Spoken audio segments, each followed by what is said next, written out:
As a failed former stand-up comic, I have a lot of respect for stand-up comedians. They say that poker is a tough way to make an easy living. The same could be said of stand-up comedy. What I love about certain stand-up comics, the best of them, is that they hold truth to power. Stand-up comics answer to no one but themselves and their audience. They usually can say whatever they please without fear or favor. And since it is a tough way to make an easy living, I don't begrudge any of them any paycheck they want to cash. Which brings us to the Riyadh Comedy Festival in Saudi Arabia.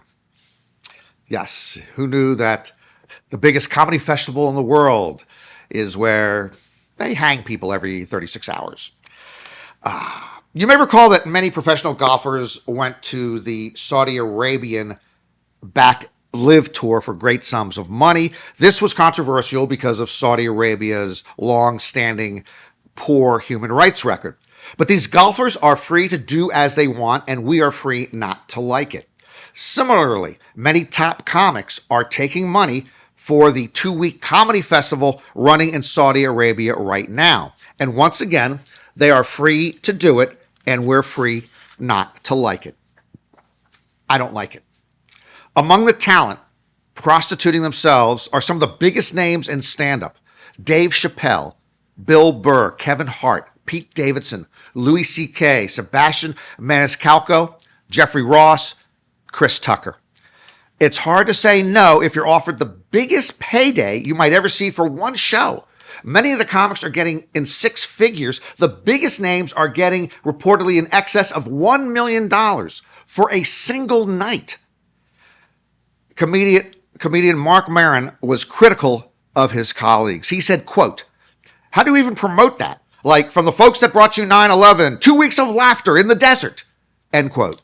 Another comedian, David Cross, said, quote, "I'm disgusted and deeply disappointed in this whole gross thing that people I admire with inarguable talent would condone this totalitarian fiefdom for what? A 4th house? A boat? New sneakers?"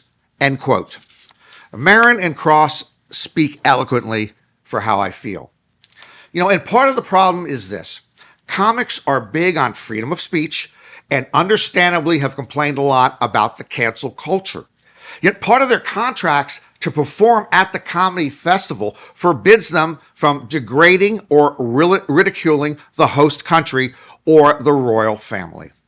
With the Live Golf Tour, they called that sport washing, Saudi Arabia's track record of abuse and crimes against humanity. With this festival, they're appropriately calling it comedy washing.